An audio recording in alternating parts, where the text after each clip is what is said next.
Good evening, folks. So, I am posting this obviously late. I'm posting it today, Monday evening. Just because how work has fallen and the training sessions. I had a running session on Sunday, and then I was spending quality time with family and my partner, so I didn't want to be stepping away for X amount of minutes to make this on the Sunday while we were kind of chilling in the evening. So, I'm doing it now. And before we kind of get into the nitty gritty things, I'm on my laptop and I am looking through my YouTube first and foremost because I want to address something.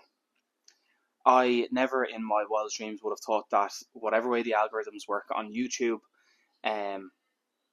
my video would just pop up on obviously people's, I don't know what would you call it, like just your YouTube search bar page thing recommended, and I get interaction, and I find that really cool. So I want to first and foremost highlight to say thank you again for the interaction, and this time it's to Dylan, because the last time in the last video that I spoke to, I'd call you by your handle name. So I've seen your comment and I really appreciate it, genuinely. And reading your comment at the moment,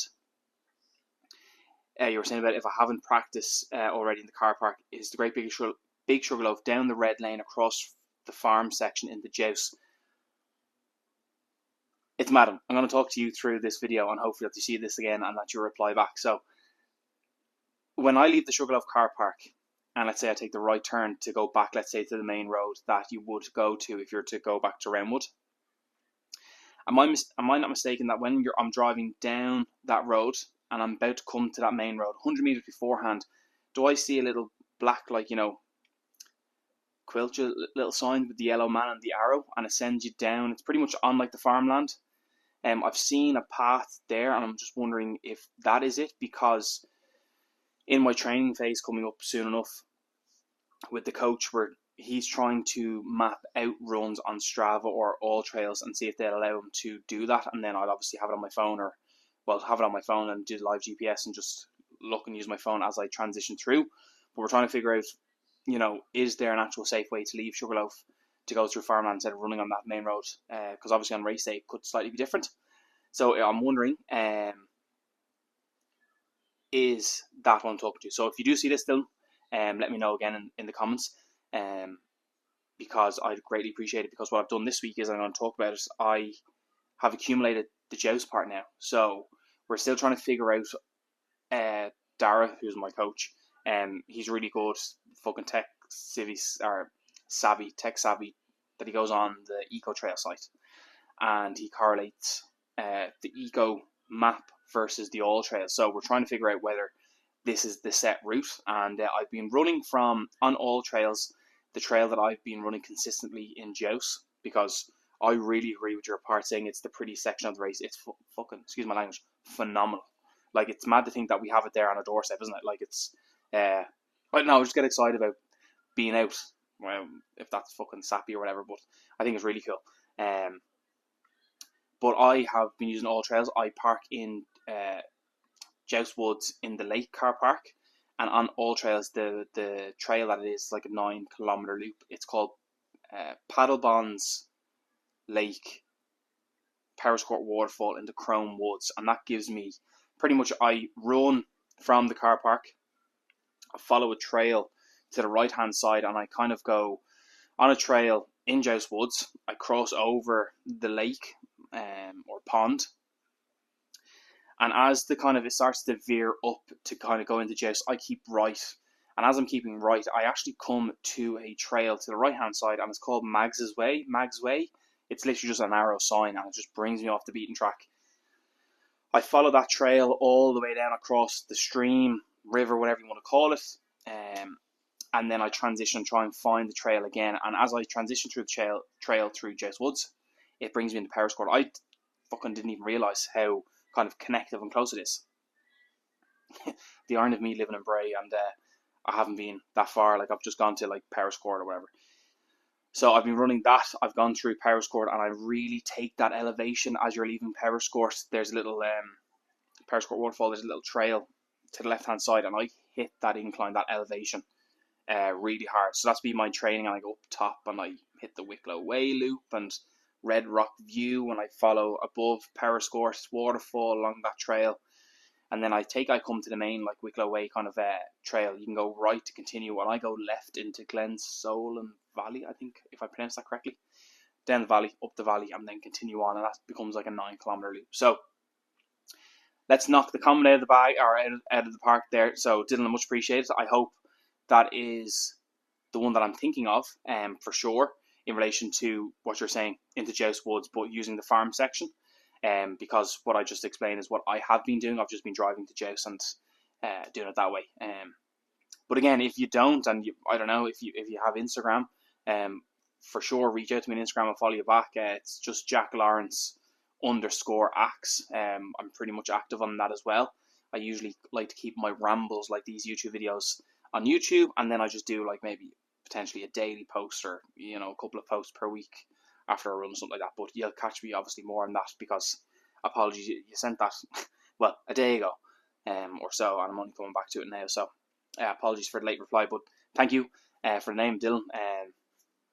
Jack, by the way. So yeah, hopefully I'll hear back from you again.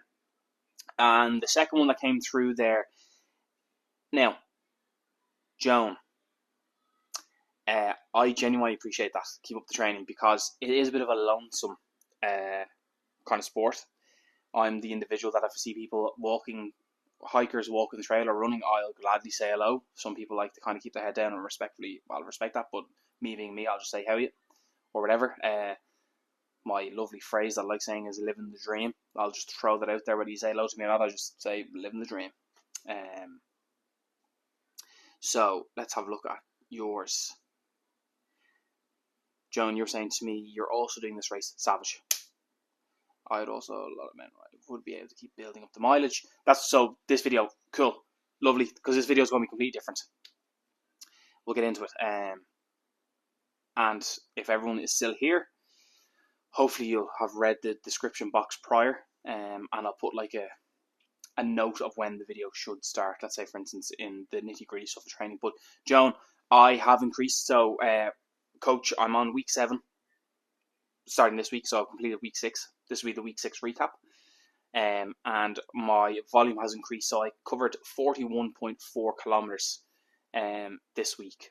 That's across 5 runs. 4 runs. 5 runs. 4. Either way. So I've accumulated distance, and we're going to start to accumulate now for another 3 weeks. I think I've got 3 or 4 weeks of this week 7, 2 builds, and 1 peak. So I'm going to get into that. But Joan, much appreciated. And as you said, best of luck, and I see you there. I genuinely do hope that if you see me before I see you, please, because I'm trying to make friends with this. I actually think I'm going to go to the Thursday meetup in the Harbour Bar. Prior, I think they've rented out the top, because I think Harbour Bar is a sponsor, so I'm going to do the Thursday. I don't know if you're going to be there, but I'm definitely going to do that. So again, thank you for dipping in and having the chit chat there. I genuinely appreciate it. And the last comment here, I'm going to give your comment a like, and Dylan, I'm going to give yours a like.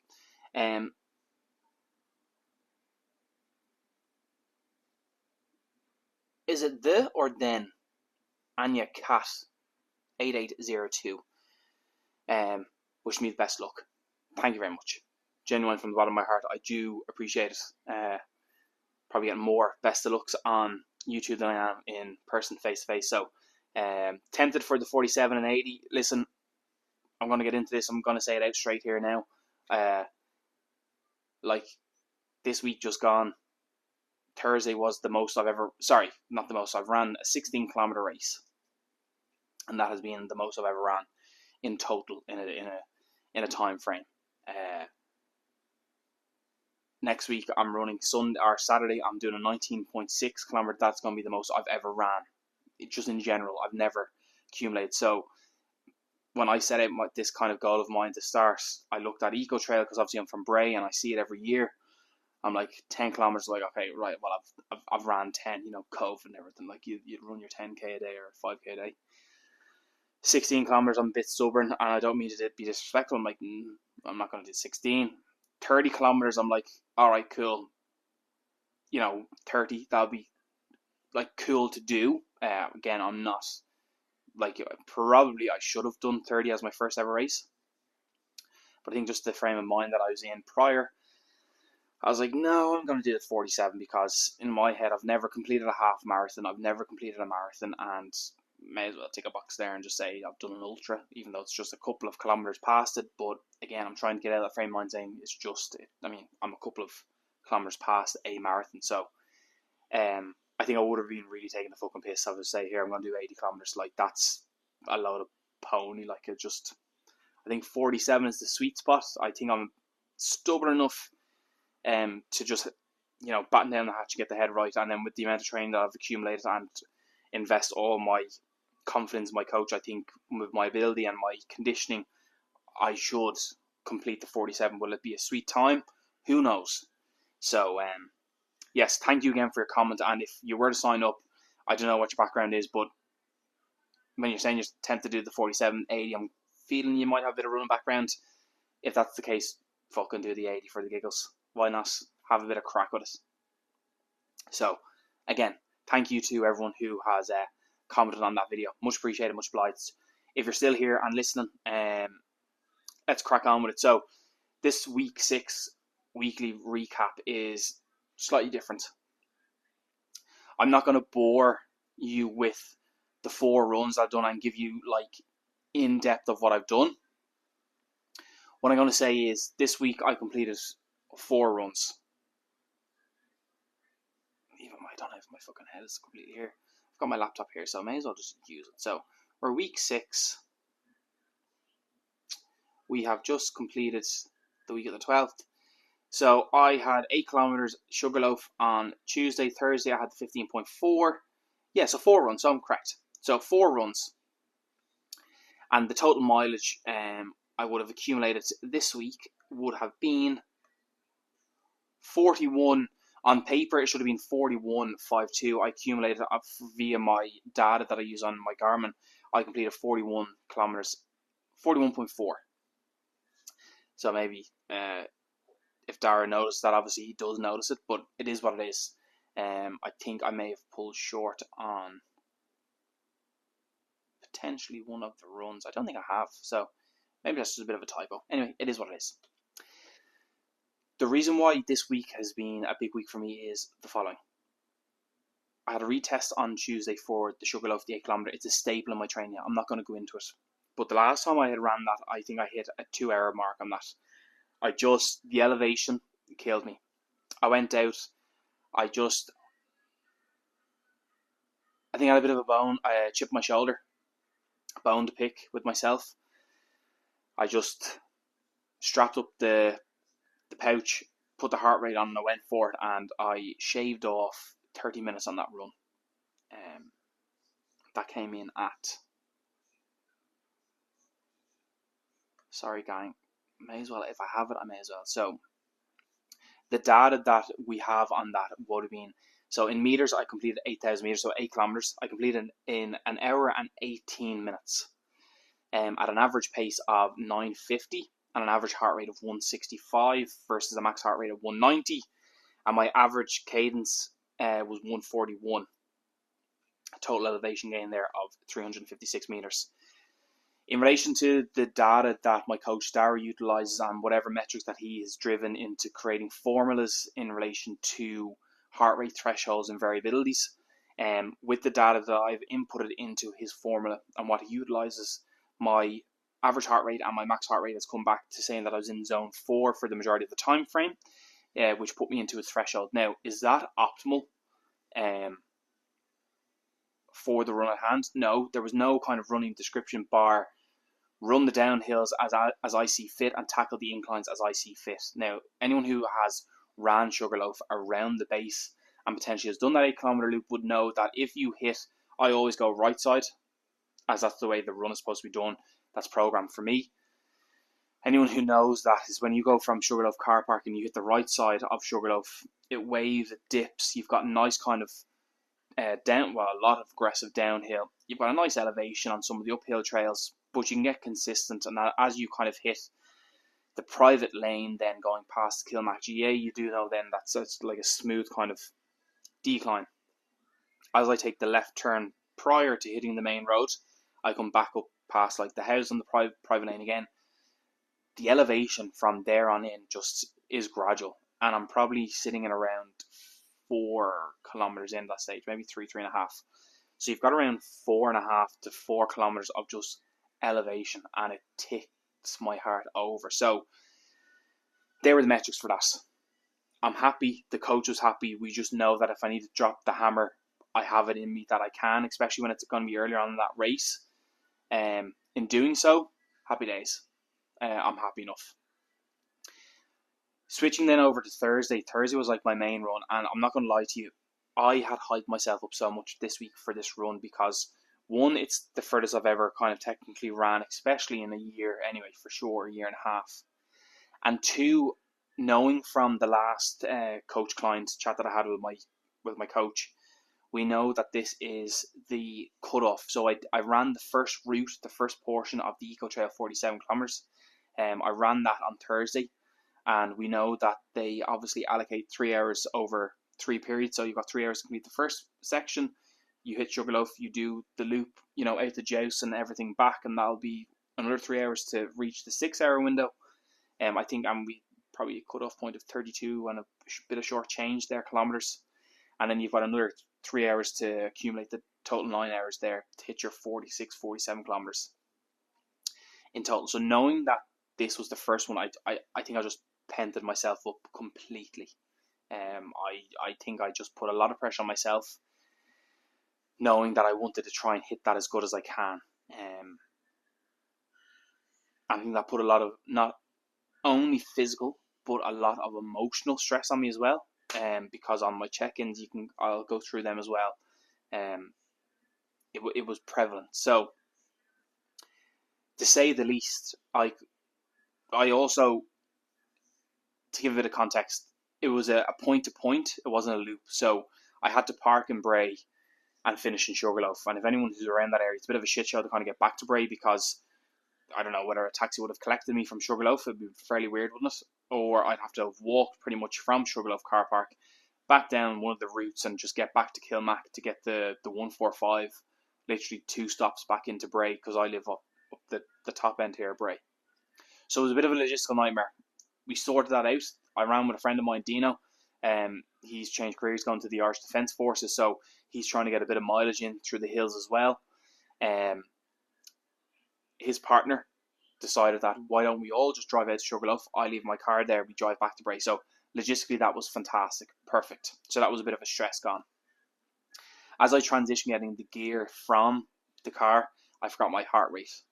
And I only realised that when I got back to Bray and I was putting on the backpack. And I was getting ready, I was like, fuck. I was like, right, doesn't matter. I didn't really need to have it anyway. I wasn't subjected to a prescribed heart rate. No bueno, no problem. I go by feel. Perfect.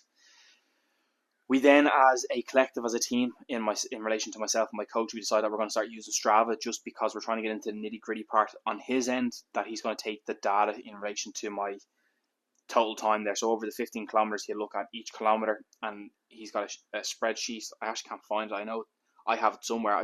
I can't find it.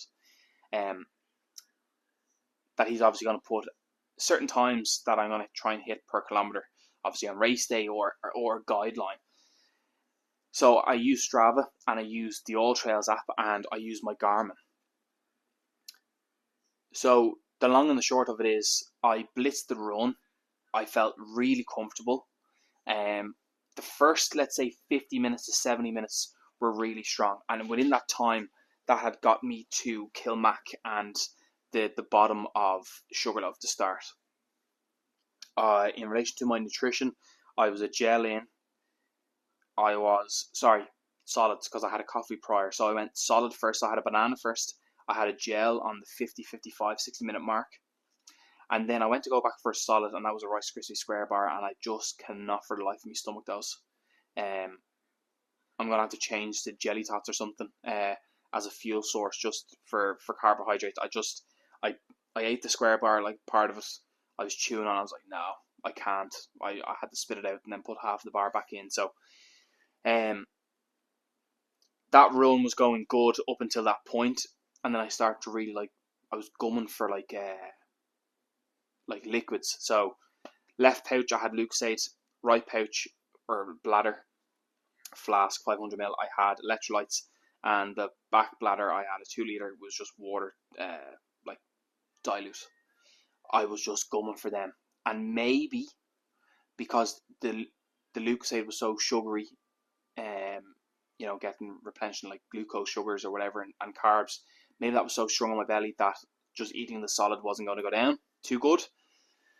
So I was like, fuck. So that was the first kind of block in relation to running and nutrition that I had hit there. So filled in, get feedback to the coach. So I think we've just said out with the square bars, and we're going to come in with the jelly tots. So it'll be gels, bananas, and jelly tots, and we're going to see how that goes this coming Sunday on week 7. I'm not going to get into that, but I'm just going to say that's going to be my fuel.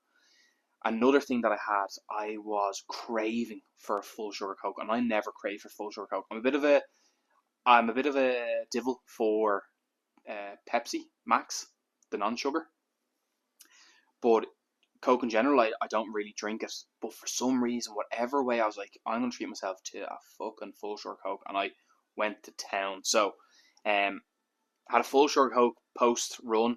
And I think I had another litre of Lucozade afterwards. I couldn't stomach anything. So that was the kind of the nutritional side of it. In relation to the run then itself, Strava calculated 15.6 kilometers in 2 hours and 13 minutes. Right now, that phone sits in the pocket on my trail pack. My Garmin sits on my wrist, obviously, around my forehead or something. No, it sits on my wrist. Okay, my Garmin came in at 15.3 kilometers. So that's where I'm probably shy in relation to the total data there. That makes sense now. So Garmin came in at a 15.3 and a total time of 2.5 hours. Right? So regardless whether the distance you want to look at it, I bet the time. Like 2.5 hours is fucking phenomenal. And 15.3 kilometers is phenomenal. I mean, I'm only probably 100 meters short there if it's a 15.4 to the aid station. I'm just a couple of, I've met it. So in my eyes, I was absolutely delighted. So if we read off the data here, the total distance covered was 15,320 meters, 15.3 kilometers. Total time elapsed was 2 hours and 30 seconds. An average pace of 9:48 per kilometer. Fantastic. Again, heart rate now at the same time it's high. Average heart rate was 169 at a max heart rate of 206, with an average cadence of 128, with a total elevation gain of 728 meters, and total calories expended via. So I use MyZone strap, and it puts the data on to the watch, like as an external heart rate. But for some reason, the MyZone app data in relation to calories burned was a lot higher than the Garmin. But I just said to Darren, as Darren said to me, we're just going to keep to the Garmin data and don't change anything. So I think the Garmin, I wasn't wearing the heart rate. That's just a general concept. The Garmin came in at a 186, and that is going to be the data then given from the Garmin itself without a heart rate. So how true is that? Sorry, I kind of fucked up there. Apologies. I went on a bit of a ramble there. I was kind of gumming thinking that I had it. There you go. Logistically, I was fucked. So take the heart rates with a pinch of salt. I would actually say my average heart rate's higher. 169 to me is all right. Not sustainable, but it's grunt work. Categorized as zone 4 threshold. So, yeah, that was the main vocal point of the week. So Sugarloaf, I've hit it. That's the first phase, and technically that would be the last phase going back. So really a tester now, and as if he's still watching, as Dylan said, would be kind of running from Sugarloaf, and as my coach Dara has adhered to, and he's made a bloody route on all trails, and Garmin is just, my technology is so old, like my Garmin, like just can't, I don't have the funds to, buy a new Garmin, etc. So it's just a bit of a logistical nightmare that I've got to, either upgrade my Strava for a month to kind of allow his route that he's built on Strava to download into my phone, and then just use my phone as a guidance as my GPS, which I have been doing because I can't download maps onto my watch.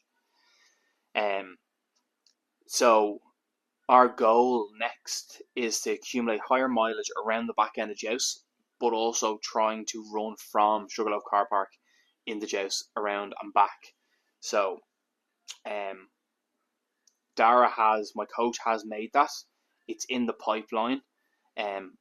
Now it's just trying to logistically find out how I'm going to utilise the map. So just got to talk to him and do stuff, which you've already highlighted to do. So, yeah, and then the week just finished. I'm not going to lie to you. Thursday wiped me. I was in a fowler. I was just very tired. Work was long. I'm on early shifts in work. From that Friday to Monday. Thursday was a rest day, but I went into earlys and I just was fucking chasing my tail, excuse my language. I worked 6 to 3.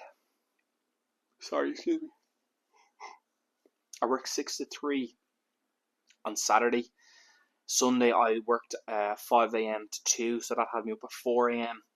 And then Monday today I was on an 8 o'clock start till a 5 o'clock finish. So just they're morning shifts, but they're irregular, they're not consistent. So the Saturday, Sunday, I had 2 9-kilometer runs to do. Saturday was up around Jouse, and Sunday, and I'm not going to lie to you, I just didn't want to do them. I'm just at that point, I wanted to curl up into a ball, I wanted to sleep, I wanted to just eat whatever the fuck I wanted to eat, and I just, if it wasn't for my partner Sive, and she just said to me, like, you gotta go, I was like, alright, fair enough. So that 9-kilometer Jouse that I did took me over 2 hours. Like my heart rate was at 126. It was technically classified as a zone 1 easy recovery walk run. So, and then yesterday I accumulated 9 total kilometers in around Kildare again. So that's like my shakeout run, feel good. So that's the main focal point of week 6 recap. What I want to do now is just to cap off, because I am aware of the time. I don't really want to make these fucking really long. I want to try and keep you guys interested in it. So I do apologise that this has gone over. But I want to go over the kind of the metrics. So I'm not going to show, because obviously I don't want to show I don't care what I pay for. I gladly show you, but the services of what my coach offers, I'm not going to kind of give that insight. I've got it here on my laptop, but obviously that's his stuff, so I'm going to read off. So if I look at it, I've got a calendar kind of base, and it's kind of just stages of training, and they're categorized into phases, let's say, names, dates, and then just endurance stuff. But there's kind of main vocal points in relation to metrics. So there's going to be like total meters completed, and the other metrics would be the total time on feet completed, and then it's categorized into the heart rate training zones. I'll just touch on those. The amount of calories that I've expended or used throughout the running, and then session RPEs. That's kind of just off the cuff, and then elevation, because I kind of wanted to spend a bit of time on this. So if you're still interested, again, I'm going to try and timestamp this so that you can have a look and listen. So we'll get into it. So I started on the 7th of August. That was week 1. Within week 1, I accumulated a total. So the distance is in meters here. So I completed a total amount of distance there at 14,940 meters. So 14.9 kilometers in total running. Week 2 would have been, the 8th. Fucking see me, lads. I can't, lads and lassies. I'm reading the dates completely wrong. The 7th of August. I started on the 8th of July. That was the first week. Week 2 was the 15th of July. Week 3 to 22nd. So week 2 to 15th of July, I then accumulated, so pretty much up 7 kilometers. I accumulated 21,960. Week 3 was an or. I was on holidays. It was my birthday week. It came way too quick. I don't know. I can't speak for Dara, but I would probably potentially guess maybe week 5 potentially would have been an or week, or even week 4 maybe. I don't know. I'm just guessing. So week 3 came no data whatsoever. There's no mileage. So I had a week off, and then we really fucking got into it. So week 4 we transitioned to base 2 phase, and that accumulated of 30 kilometers. So 30,190. Week 5, the 5th of August, we accumulated 38,280, so 38. So we went up 8 kilometers there. And then we accumulated this week, 41,520. And if we're looking for week 7, I'm looking to increase that again by around 4.5 to 46,300. So that's how my total distance has accumulated. Now, in relation to training zones, I'm actually going to leave that. There's no real point discussing that. But if we kind of take the total distance that I've accumulated, the total amount of calories that I have generated has increased. So week 1, I went to 1600. Week 2, I went to 2700. Obviously, week 3, there's nothing. Week 4, I went to 3200. Week 5, I went to 4600, and then the same again this week, 4600. So the mileage, I'm in the high 30s week 5 and week 6. I'm going to disregard the RPs, but I think what is mad, because this last part will coincide with my check-ins, the total elevation was scandalous. Week 1, I accumulated 397 total. So that's it. That's total in the week. I accumulated 828 in week 2. Week 4, I accumulated pretty much the same, 876. Week 5, I accumulated 1,657 meters of total elevation. And then week 6 just gone, I accumulated 1,781. So from week 4 to week 5, I doubled that in one sitting. And probably in week 5, certainly in week 5, one run, I hit the total, probably shy of 30 or 40 meters in total elevation of week 1. So the intensity went pretty high. So if you're kind of interested in data, that's what we're probably looking at there. So yeah, it's pretty heavy. And where I was going with, in relation to the being wiped out from the run, I was probably flagging in a lot of DOMs, so delayed onset muscle soreness from week 4, so lower body, lower back, calves, quads. But from week 5 to week 6, and with the intensity and the let's say the total mileage, I haven't. So my conditioning, I'm adhering to a lot better, which is a real big bonus. It's just the total distance this week on one of those, from a physical standpoint and a mental standpoint, of the severity of the run just wiped me. So, yeah, that's pretty much it. In relation to the phase that I'm in, week 7, I am coming into my last week of what we call base 2, or what Dara's categorized as base 2. Week 8 and week 9, I'll be on a phase called build. So build 1, we've discussed this. It's going to be pretty much very, very high in runs. And then I'll transition into week 10, a peak week. Week 11 is taper, and then week 12 is the race. So yeah, that was all the data. So I'm going to leave it there. Again, anyone who watches this, thank you very much. I'm going to try and upload this as quick as I possibly can via my phone, and how long YouTube will take. Apologies that it's around 35 minutes worth of YouTube video, but again, it is what it is. especially when it's just listening and watching to me. I hope Dara doesn't mind, but just a quick glance of, that's what I'm looking at on my laptop. And then quickly, if we have a quick look, just the previous week of just a bit of data that we kind of go through on the laptop. I'm not going to kind of give it away, but just a bit of data. I don't think that would have focused, so don't worry, Dara. But yeah, gang, thank you very much, and I'll catch you again.